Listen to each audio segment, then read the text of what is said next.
Flat Earth Clues, Part 7, The Long Haul.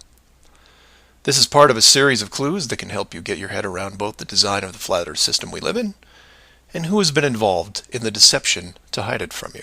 This clue looks into a topic I only glanced at in the original guide, which is the southern hemisphere, or in the flat Earth model, the land masses closest to the outer ring. I like to give credit where credit is due, and the long haul title was given to me by a fellow flat earther who did some of the same research I did. The summary of the video is this. If you are looking to show someone how to view the flat earth from a practical point of view, this is the example I would use. I'm going to show you how strange the world looks using just a few websites, some simple math, a couple minutes, and your brain. You don't have to write anything down, unless you want to, of course. I'll give you everything you need on screen and break down one of the examples as well. I'll also link the sites in the description for reference. First, here are some websites that help you calculate distance. The GPS on your phone already does this, and you may have an app as well, but here are some dedicated examples. Timeanddate.com, tripit.com, distancefrom2.net, worldatlas.com, freemaptools.com, and travelmath.com. If your favorite isn't listed here, like Google Maps, then use whatever is most familiar to you. Now we are going to look at two specific groups of cities. The first group is going to be from the area around Australia, including New Zealand. We'll call this Group 1. Group 1 includes Melbourne, Australia, Sydney, Australia, Perth, Australia, Auckland, New Zealand, Christchurch, New Zealand, and Hamilton, New Zealand. The second group is going to be some cities in South America, all in the southern hemisphere. I mention this because if you go high enough, you will run into a few cities that won't work. Group 2 includes Rio de Janeiro, Brazil, Sao Paulo, Brazil, Brasilia, Brazil, Buenos Aires, Argentina, Lima, Peru, and Santiago, Chile. Again, there is a link in the description with many other airports. Now, these two groups are interchangeable, as you would imagine, so you can start or end with either Group 1 or 2. The results will be the same, and just to make it interesting, I'll use a slightly different example which a fellow flat earther did the legwork on and show you that even these two groups aren't exclusive. So you take anything from Group 1 and anything from Group 2, and you get some distances, ranging from 6,000 to 8,000 miles roughly. That's all I want you to do here is get that part in your head, noticing that the route is bent because they have to account for the curvature of the Earth. All these directions are what you would expect, a straight shot over the South Pacific Ocean. Now, just to prove it's not an exclusive route, instead of starting in, say, Rio and landing in Auckland, I'll start what should be the opposite side, in Cape Town, South Africa, which is roughly the same distance on a globe Earth coming in at 7,300 miles. Notice on the map it's still a straight shot through the Indian Ocean and not crossing any countries, an easy route. I try to book my flight.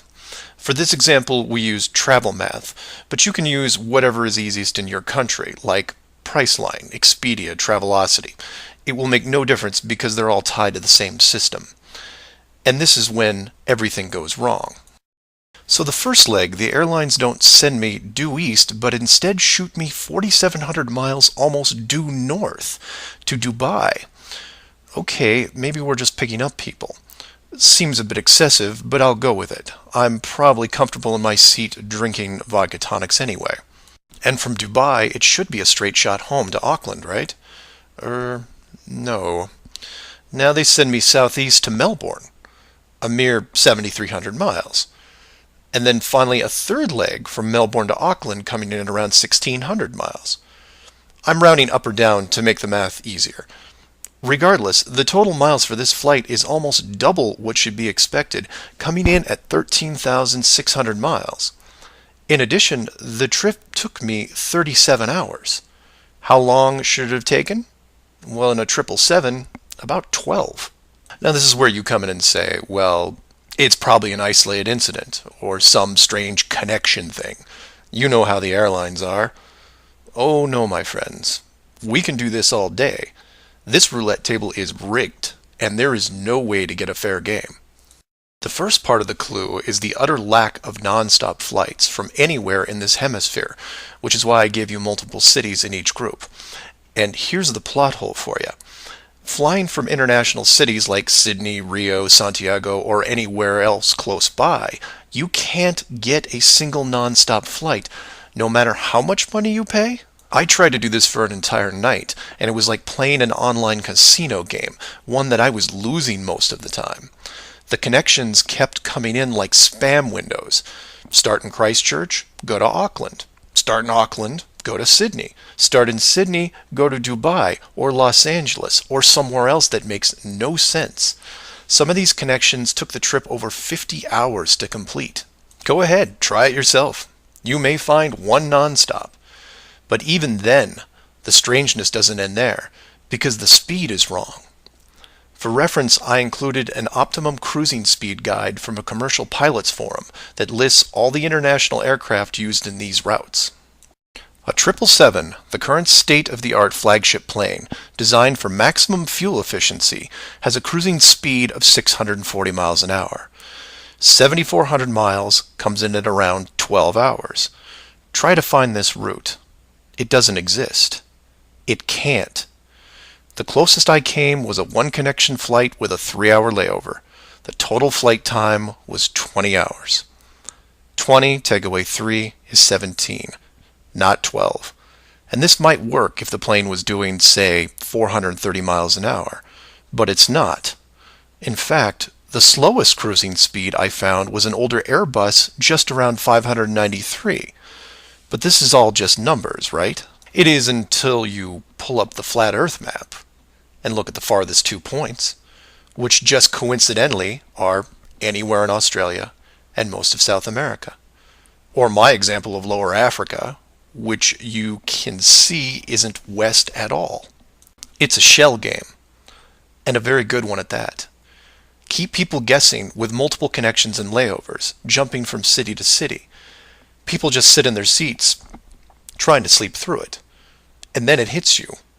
Well, the pilots would know, right? They fly all day, every day. Certainly, they would have figured it out by now. Some of them would get suspicious, sure. Any decent navigator will be able to work out the speed, fuel consumption, and odd connections. But imagine what they would have to get their head around. First, they would have to ignore the world GPS system that has been leading them to their destinations without error. If you want some interesting side reading, check out the link on the history of the GPS. And I quote, "Developed in 1973 to overcome the limitations of previous navigation systems, integrating ideas from several predecessors, including a number of classified engineering design studies from the 1960s. Oh, and by the way, was created by the Department of Defense, the same people that closed off Antarctica.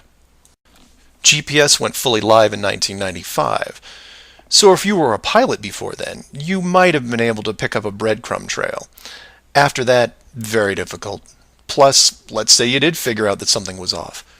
Who exactly would you tell? The FAA? You would be looking around and wondering why you were the only one to see it. And then what? You make the leap of faith and see that the entire map system is wrong? Never gonna happen. You might as well just tell them that an alien spacecraft followed your plane around for 2 hours. We know what happens then. Start playing Flight Time Casino for yourself. See what interesting things you can discover. And while you're at it, show it to any pilots that you know. But don't forget to leave the words flat Earth out, because that's crazy, right?